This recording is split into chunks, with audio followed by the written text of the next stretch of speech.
In today's episode, once again, we speak to the amazing Simone Milas. Simone is a best-selling author, self-made multi-millionaire, and creator of Joy of Business programs.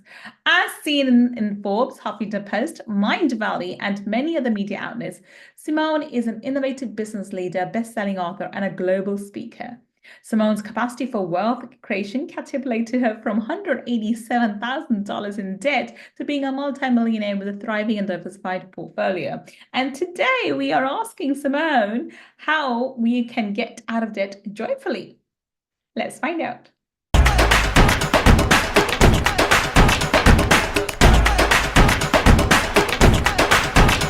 Welcome, welcome. This is Gull, your money mindset expert.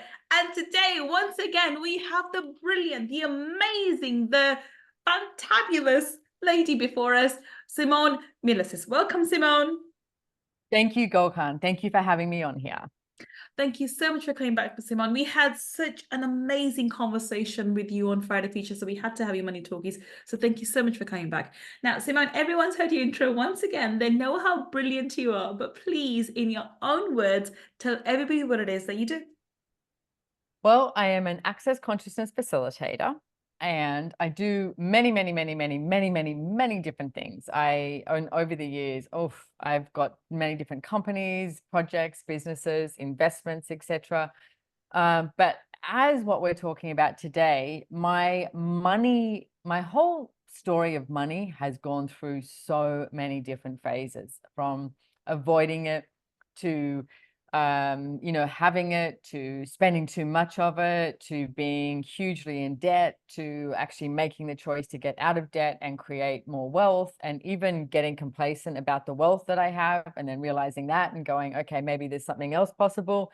So I have a whole story with money, is what I would say as well. Fabulous, wonderful.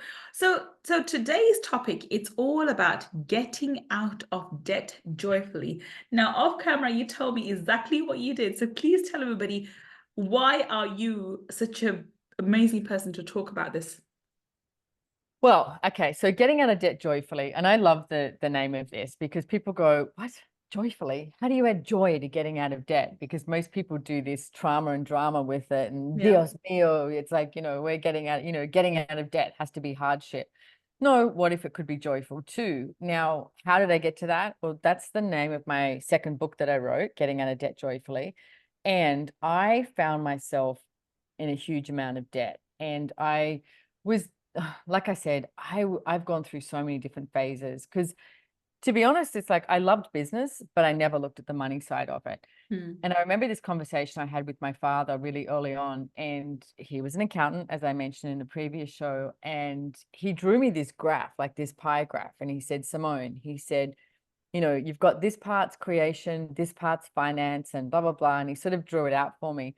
And I went, that's not how I look at business. I look at business like this. And I drew my own, pie graph, hands on hips. And mine was like, a whole bunch was just create, and there was this little slither that was about finances. And he so patiently just looked at me and he said, Simone, and he pointed at the finance part and he said, if you do not know about this, he said, you cannot have all of this. Yes. And there was this moment, Gulkan, that I just looked at him and I went, God damn it, he's right. And I knew he was right. And I was avoiding looking at money. I did not want to have a look at money. I didn't want to calculate anything. I just wanted to create. Like, that was when I was, in my ultimate, is when I'm creating something different and seeing how I can actualize it. So from the very beginning, I'm going to say, I think one of my greatest skills was getting loans. Like I got loans from so many different places, whether it was, a credit card or a bank, or my father was Lithuanian. And so we have this thing in Australia called the Lithuanian Club. So anyone who's got a relation, Lithuanian, you get a good loan, good interest rate, all that sort of things. So I even got a loan from there. So I owed money everywhere. And I wasn't really clear on it. And I just kept choosing and choosing and creating and creating. And I did the very typical thing of, see it, want to create it, spend the money on it, and not look at, which is a question I would ask today, what revenue stream is supporting this? Because the one thing I see is there are so many creative people in the world, and you can come up with a billion ideas. You've also got to look at the finances. I'm not a big believer in making it about the finances. Like, I like looking at numbers now, and I don't make it about the numbers, but the numbers for me will help me, give me information in order to create. So a question I will ask is, okay, because so many people I work with now, and they're like, what about this, this, this, this, this? And I'm like, okay, it's great, great idea. What revenue stream can support that? So then it puts people's mindset, oh, hang on a second, what revenue stream could support that? And it's like, oh, well, this revenue stream, because we've got this over here, could support this new idea, and then you start looking at it in a different way. And so I found myself, just spending a lot of money. And one day, I think Gokhan, I thought someone was just going to knock on the door and go, hey, don't worry about it. We're just going to take all of that away, and everything's going to be fine. I would try and prove that I could create more with no money. And what I found after that is so many people use no money as a source of creation. Whereas I looked at this and went, well, if I had money, what would I create? What would I choose? So what if you didn't use no money as a source of creation? What if you were the source of creation? So much easier, way more fun to have money in the bank and have money there and create from that. Like, really, so much easier. So when I finally went, oh, I have to look at this. And I was actually I'd organized this class in Gold Coast, Australia, for Gary Douglas, the founder of Access Consciousness, and Dr. Dane Heer, the co-creator. And it was called Money's Not the Problem, You Are, which I think is a fabulous name because people blame money. It's not, you don't blame money. There's plenty of money in the world, right? Plenty of money. There's just people not choosing it, right? There's not a lack of money. There's people choosing a lack of money. That's a choice, okay? And right now, I would say in our world, through governments and through, a lot of different, points of view and projections, etc., there is a lack of cash flow. Like, we need to increase the flow of money. People keep trying to hold on to their money and hoard it rather than actually have this flow. So that's a whole other topic, I think. But for me, when I organized this class, and it was called Money's Not the Problem, You Are, and I literally found myself in the audience listening to them thinking, here we go again, because all the access consciousness tools were working in my life, and they were talking about money, and I went, oh, here we go again, these tools about money. And I was sitting in the audience. I'd organized this whole seminar, and I went, what am I doing? I know that I've got money stuff going on, and I'm not using these tools. And every other access tool I've used has changed an area of my life. So why would I not choose this? And, as we mentioned on the previous show, I realized after a few different things I chose that it didn't have the support around me that I thought I did. There was one incident when I used to smoke cigarettes, and I said to all my friends, hey, I'm going to give up smoking, with the thing of like, I'm going to give up smoking. Basically, can you help me? And they all went, oh, you're not going to be able to give up smoking, blah, blah, blah. And had this like thing of like, oh yeah, right. And I didn't. And then it was about a year later, and I went, I'm going to give up smoking. And I didn't tell anyone. And I didn't tell anyone for 2 weeks until someone noticed that I wasn't smoking. And I'd just done it cold turkey, and I'd stopped. And I had never smoked a cigarette since. And this was many, many years ago. But I realized I just had to choose it, and I had to choose it for me, not looking at everybody outside of me to go, yay, you go, girl, just choose it for me. So I did the same thing with money. I went, okay, I'm going to choose some of these tools. I'm not going to talk about it to everybody. I'm just going to go home, and I'm going to look at this. So I went home and I looked at all of my finances, because I was very neat. Like, I had my, my bunch of invoices that were, not paid, sort of thing. And I had all of that. And I looked at, okay, how much money do I have? How much money do I owe? And when I finally worked it all out, and I realized that I was 187,000 Australian dollars in debt, which I didn't really have a lot to show for it. I went, okay. And I sort of went into this beyond energy of just going, oh my gosh, what am I going to do here? And then I remember I was in the kitchen, I poured myself a glass of wine and went, okay, have a glass of wine, just calm down. And then it's the moment, Golkan, I realized that somebody wasn't going to come knocking on my door, that I had to change something. I had to take action myself. I had to choose something different. So I sat at my kitchen and I had this glass of wine, and it probably like 15 minutes I sat there just going, like, it's sort of like you're on this precipice, because you're like, do I keep choosing, just to ignore everything, or do I actually choose to step into something? But this is the strange thing. Choosing what I'd always chosen is familiar. Choosing debt is familiar. Or do I step into what is not familiar? And not familiar is choosing to change my money stuff. So I went, I'm going to choose that. So I started using some of these access tools that I just, I can give you some of them. And I thought were stupid, to be honest. And then I went, I know I have to do something different. And I thought about this quote that Einstein says, is that the first sign of insanity is one of the signs of insanity is doing the same thing and expecting over again, expecting the different result. Yes, of course. Yeah. And I was like, that's exactly what I was doing. I was doing the same thing and expecting a different result. So, that's insane. Okay, may as well be hitting my head against a brick wall. Let's do something different. So I knew I had to I call it like flipping my script. Where I was heading, pivot, flip the script. And I went, okay, done. And then I started to implement some of these tools. And within 2 years, I was out of debt and I actually had money. And since then, I have increased my wealth a lot, like a hell of a lot. Like, I'm part owner of a castle in Italy. I never thought that would show up. I've got Wonderful investments in Costa Rica. I've got investments in Australia. I've got, different companies that I have, or access consciousness is a huge, thing for me. And it's like different, I always thought, God, having different one income, house. different Yeah, income streams here. yeah, different income streams. But I always thought one house was just going to be like, really, I can afford to buy a house. And it's like, and now I have more. And I've also noticed that there was a moment where I got really complacent with that too. And there's nothing wrong with complacency, but not for me.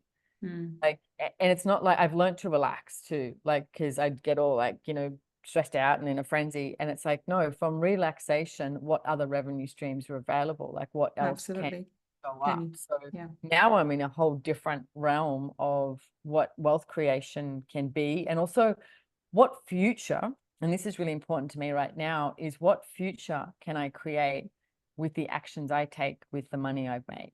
Wonderful, wonderful. So now let's talk more about these tools that I believe you talk about in your book as well, getting out of debt joyfully. So we will, for those of you listening to the podcast or watching on YouTube, we will have the link for the book in the description section or in the show notes. But talk us through a few of the techniques that you used to actually get out of debt joyfully. Yep. So there's a lot, and I'm going to say there's 3 that I picked that were big for me. Okay. Now, a lot of these, I'm going to say, are energetic, because you literally, like I said, you're flipping the script. So the first one I did was I realized I had to change my point of view, because we are so quick to have a point of view about money. I mean, if you just go for a walk, if you're listening to this podcast and you're walking around now, have a look around you. Look at the closest house, the closest car. What's your point of view? And most of the time, it's so quick that we'll go, well, that's a cheap car. Well, that's an expensive car. That's a mediocre house. That's an expensive house. That's an expensive neighborhood. That's a poor area. So, and we define it into, an economy of judgment, basically. So I went, I didn't even know what my point of view is, because most of that I picked up from my parents, and most of it I picked up probably from my mother, because she was the one who spoke the most, right? So I realized that I don't even know what my point of view is. So one of the first things I did was, every time I looked at something and anything to do with money came up, I would destroy and uncreate my point of view, right? And there's an access consciousness clearing statement that we would use that's like right and wrong, good and bad, POC and POD, all 9 shorts, boys, perverts, and beyonds. There's a whole lot of stuff that goes with that. We've got a link you can go to called theclearingstatement.com, but the basis of it is destroying and uncreating your point of view. And then I would ask another question. If I was choosing my financial reality, what would I choose? And then I would just indulge, and it wasn't about finding an answer. It was just allowing that to be. Like when I was on planes, you always get these random documentaries on planes, that have, you know, these rich kids from Dubai who, you know, have a gold bicycle or something like this, you know, and the first thing I would do is go, God, that's a ridiculous amount of money. Like, why would you buy your kid a bicycle, a gold bicycle? Well, that's a judgment. Yeah, exactly. And unfortunately, even though I'm a money conscious person, my first thoughts were, why would he waste money on a bike on a bicycle made of gold? And I'm thinking, why not? If they choose to have one, what's the harm? But I still, the first thing that thought would pop into my, what a waste of money. I agree. Yeah. So that's your point of view. But see, if you have that as a point of view, and there was a guy who came to my house and he was doing some renovations for us. And he'd just come from Brisbane and he was standing there and he was like, oh, I've just been to this house in Brisbane, huge house, wealthy, like sick display of wealth. And he was building this garage and it held 6 cars and it was like a Ferris wheel. So you would drive in, you know, and then go, boop, I want car number 3, you know, and it'd come down to car number 3, and that's when you reverse out, and it held 6 cars. And I listened to how he was talking about it, and I realized how much we align and agree with each other and go, oh, that's ridiculous. Why would you have a Ferris wheel full of cars? And I stood there and I remember this so distinctly because I went, sort of sounds like fun. What if I did have a Ferris wheel full of cars, you know? That for And me, by the I love cars, so that does sound like fun. right, you're like, yes, bring it on. Can I have a Yeah, 10-car Ferris wheel? Yeah. exactly. Yeah. But that's the thing, you love cars. So And you, antique cars as well. So it's not just a normal Ford Fiesta, nothing wrong with that. But I would go for the, the antique, vintage Mercedes and, whatever else. so can I just point out the joy in your world when you just mentioned that? For me, that is integral. I think we Mm. need to choose what brings us joy, because when we choose what brings us joy, it's like that's when money shows up. Like Yeah. the money does follow joy, right? Yeah. It just shows up like that. So what I realized was, and the next time when you're, you know, at a family gathering or friends or anything like that, and people are complaining about money, here's what I would like you to do. Some little home play. Okay. It's not homework because it should be fun. Is instead of, I don't care what your financial situation is, instead of aligning and agreeing and being like, oh yeah, kids' school fees, you know, credit card, Christmas coming around the corner, whatever, stop. Do not align and agree with them. And then go, you know what? I'm good. Because in this moment, in this 10 seconds, are you okay? And it's like, I'm great. I don't have a Mm. problem with money. I'm good. Again, you will freak people out if you do not have a problem with money, because Mm. the common theme is to have a problem with money. No matter what. I mean, I've seen people with $10 in their bank account, you know, 10,000 and millions, and they all have this running theme that there's a problem. What if there wasn't a problem? So that first tool of changing my point of view around money, like I remember walking past this restaurant with a friend of mine, and you know, I like a nice wine glass. I like a white tablecloth. Like Mm. I appreciate, you know, beautiful plates or something like that at a restaurant. I like it. And I said to her, hey, should we go in here to eat? We're in Rome in Italy. And I didn't realize till much later, she got annoyed with me because when she saw white tablecloth, she went, oh, it's going to be expensive. I can't afford it. I saw white tablecloth and went, oh, beauty. The food is probably going to be, you know, great, and, you know, it'll be elegant and blah, blah, blah. Two different points of view. Mm. So when we align and agree with others, we'll quite often buy into that point of view, and we might not even cognitively know what it is, but we energetically pick up on it and then start creating that as our reality. So asking that question of, if I was choosing my reality with this, what would I choose? Is it'll open everything up so that you have this infinite choice, not finite choice. And we have infinite choice. We've just made it finite. So that was one of the first tools that I used. Okay. And what's the next one? You said three, you had three I tools. did. So the second tool always brings stuff up for people, but is carry an amount of money around with you that you perceive a wealthy person would carry, and don't spend it. So I've got a question about that. In Mm. this day and age, um, most people wouldn't carry that much money. They would have credit cards or debit cards, but they won't carry hardcore cash because a lot of places don't even take cash anymore. So how would you do that then? I would still carry cash. And what I used to do was I carried, at that stage in my life, I was traveling a little bit. So I had Mm. pounds, I had Australian money, US money, Canadian money, and Kiwi money. And I also had a gold bullion that I Mm. carried with me. So you could even carry something like that. The whole, like, okay. So here's the thing. If you listen to me and you go, that's dumb, that's stupid, I did too. But I knew I had to change the trajectory of my life and my financial reality. So I did it.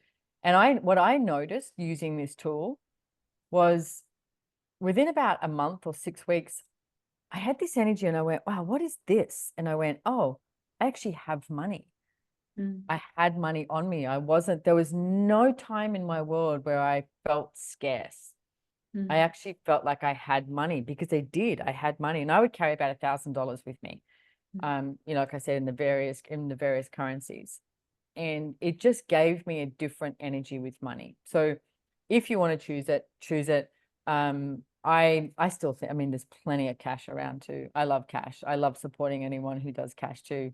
There's plenty of it around, and I would still do that. The third tool that I would suggest is putting 10% away of everything you earn as an honoring to you. Like you can put it into an account, you can put it into a shoebox, whatever it is you desire. So every $100 or £100 that you earn, you put $10 away that's just for you.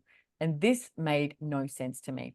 When I was $187,000 in debt, and I was like, seriously, I'm going to put 10% away that's just for me.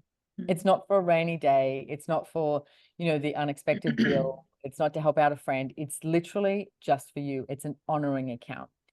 And again, I went, this makes no sense, but I'm going to do it. And so I did do it. And after about 3 months, I actually set myself a little note and I went, I'm going to do this for 3 months and see what happens. After 3 months, I didn't have a great deal of money in the account, but again, I went, what's changed? And I noticed there was a different energy because I was very good at doing that thing of like rent's due Thursday. It was Wednesday, get my hustle on, get my rent. Oh, good. I paid it on time, and all of a sudden, after I did this, putting my 10% away for 3 months, I had some money and I went, I just have money. Again, it was that energy of having money. And I think a lot of people need to educate themselves on money educate yourself on where did money come from, all of it, all of that and more. But educate yourself on having money, spending money, being with money, investing money, like all of it, because we tend to be really good at one thing. And I was so good at getting it and then just going, where's it got to go? Almost like, at one stage when I was making some money early on, I brought my friend a car. I took 3 of us on a ski trip and I went, what am I doing? And I went, I'm just trying to get rid of this money as fast as I can. So I asked myself that question, okay, what are you trying to get rid of the money for? And that's when I got to that sense of, I'm using no money as a source of creation, rather than what if I just had money, then what would I create? What would I choose? And somewhere in my, insane world, I thought, if I had money, I would just sit around and do nothing. Well, it's not true. You might sit around in a nicer apartment or, first class instead of economy, but you do keep choosing, right? And I was using no money as this place of I wouldn't choose anything. So you're putting that 10% away for you. And I have done that, and I've done it, and I've done it, and I've done it. And when I got to about $30,000, my whole world just felt so different. And then it got to $100,000. And again, my world felt really different again. And then as it got increased, I started buying some things that had intrinsic value. And when I say intrinsic value, it means it's worth, more. You could sell it the same amount today or more tomorrow. So I started investing in some different things. I invested in some nice jewelry, or invested in maybe some antiques, etc. Antiques that you can sell, because people buy an antique couch and think they can sell it for more. Not true. One of my businesses is antique shops. So, but there's some stuff that you can, resell for more. So I started investing that. So I also surrounded myself, and I guess my body, with beautiful things too. So having that 10% account that is just for you. So they're the 3 tools that I started straight away. Carrying an amount of money around with me I perceived a wealthy person would carry. Destroying and uncreating my point of view about everything to do with money. And then the honor account. And I love that. Yeah, it changed my financial reality. So I love that. I mean, I've got a few questions about the honor account, because I teach about the cash flow mastery system, and in my cash flow mastery system, the number 1 account is you pay yourself. Now you can put that account that's, into, like a bond account or something, so you can see some sort of ROI, but you don't risk it. And it's not there for a rainy day. It's not for anything. This is just you telling the universe, I am amazing, I am worth it, and this money belongs to me all the time, always. And it's usually, we start off, I don't do 10% because we've got other accounts, but it starts off with 1% and gradually builds to 10. But I have found this tool to be phenomenal, and other people that have taught this to have as well, that if you do this consistently for 3 months, you may not have millions in the bank account anymore, but your energy around money would shift, and you would have more money coming in, and you will actually see it that somehow or the other, through whatever means, and it's usually miraculous anyway, or just universe gives you the things in the most logical way possible. It won't create a whole new system for you, but it just becomes a natural process for you to be receiving more of that to which you give consciousness to. And it really works. And I've seen it happen multiple times. So I don't say that they need to have this in a bank account. I say if you can start with an envelope, with a box, it doesn't matter. Guess a certain amount, put it in a low risk investment, so you're still getting ROI rather than just keeping it cash. So it's inflation proof. But I believe that you need to, and I now correct me if I'm wrong, because I found that at a certain point in working with hundreds of thousands of people that I have, there's a number between 2,000 and 50,000. It's something in between. It's very unique for every individual. And I found that there's a number in between there that when you hit that number, when my account hits that number, all of a sudden light bulbs go off and you're like, huh? And you always have money. Now, I also have found personal experience, if you take that money away from there, that energy changes back and you're like back to I don't have money. So that number has to stay. You have to get to that number. You don't know what the number is. But when you hit that number, your energy will tell you, I'm here. And I've not seen anyone go over 50,000. It's usually between two. Lowest has been 2, the highest has been 50. It is always in between, somewhere there. And my recommendation is, once you hit that number, once you have that money, then you put it into a low risk investment somewhere and just don't touch it and leave it in there. The purpose is not to grow money. The purpose is to keep in that energy, and money starts coming to you then. And then instead of putting money into that not me account, then you start putting more money into your investments account, because now that me account is going to carry on giving you the energy, and the additional money that you get, you put into high interest accounts like, S&P index, or S&P 500, or property, or whatever have you, all the different, ways you can create additional wealth.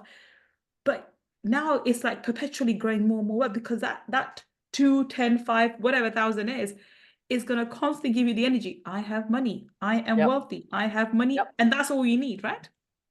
That's exactly, you've said it absolutely perfectly. And that's exactly all the different elements that I would, talk about this with the 10% account. And I want to reiterate 2 things. Is one, you said, the universe will keep gifting to you and receiving, because you receive, like, you start to receive in the most random of ways. Because 100%. the one thing I've discovered too is, if we could have everything, if we could work everything out with our logical mind, we'd have everything we desired. It's the insane points of view that tend to lock us up. So again, like you said, like I've said, when you have money and you've got this and you're gifting it to you and you're not trying to find all the bills that you have to pay, I can't tell you the amount of sessions I've done with people or people in my classes. And a very common thing is that they make just enough money to pay the bills. Yes. I'm like, if you have that point of view that you make just enough money to pay the bills, guess what? You're going to make just enough money to pay the bills. So there's a whole lot of other tools that I do have in my book, etc. But it's about asking for more. And that when you have money and you have it there and it's just there, like I had this couple of days ago, I'm in Croatia, and I hired this little Mini Cooper just to drive around, and because the roads are so small, so I had to get this really small car. And the guy, I just got the minimum insurance, and he said, do you want, this other insurance? And I was like, no, I'm fine. I feel very confident in my driving, and it's whatever. But I ended up in this street, and the way I had to back out was incredible. Like, I was laughing at it. But then I went over this curb, and then, so I have done something to the back bumper, right? So I was driving back to my apartment, and for like 10 minutes, I was judging myself, and I went, what are you judging yourself for? And I went, okay, you're going to have to pay the excess and do all that. You have money. It's okay. Yeah. Like, and I laughed about it because the situation I was in up on this mountain was just on my own, like reversing. And I just thought, this is funny. What's so funny about this? You're not laughing about it. But I was really grateful because years and years ago, Gulkhan, I would have freaked out because I didn't have the money to pay it. Yeah. But it's like, I actually had the money to pay it. Okay, let's move on. Like, let's enjoy the day, enjoy the drive, and just move on. And I think when you have money, it gives you a freedom that you are refusing when you're choosing to have lack of money. And that freedom from there, there's a whole universe of possibilities that opens up. But again, money doesn't create the freedom. You create the freedom from your choices. 100%, 100%. On that note, we're going to wrap this up. We could carry on talking about this topic forever. This is so close to my heart. But tell us, Simone, so can you just sum up everything we discussed about this and answer this question? How can we get out of debt with joy? Choice. It's your choice. What action can you take today? You got to choose. I love that. I love that. And I think that sums it up beautifully. So, Simone, tell everybody, how can we connect with you? Where can I find you on the internet? You can go to SimoneMilasas.com. That's my Instagram, my Facebook, Access Consciousness. You can get my book, Getting Out of Debt Joyfully, the second book that I wrote, on Amazon, all of the popular places that you can buy books too. Wonderful. Now, if you're listening to us on the podcast, we will have the links for Simone, so please do check her out. And if you're watching on YouTube, then down below in the description section, we'll have the links for her too. She is absolutely amazing. And I'm sure I'm definitely going to go and get buy the book because I'm always wanting to learn and deepen my knowledge even further. So this book sounds amazing. So I will definitely get that. And I highly recommend it that you do too, especially if you want to work on your money story. Well, on that note, thank you so much for joining us, Simone. Thank you so much for your time. You've been very generous. And thank you so much for this amazing topic. Thank you so much, Gulkhan, for having me on here. Thank you. I really appreciate it. And thank you for listening to me and Simone today on Money Talkies. I will be back with another amazing guest, finding out how you and I can build a better business. Until the next time we meet, this is Gull Khan signing off. Take care and bye for now.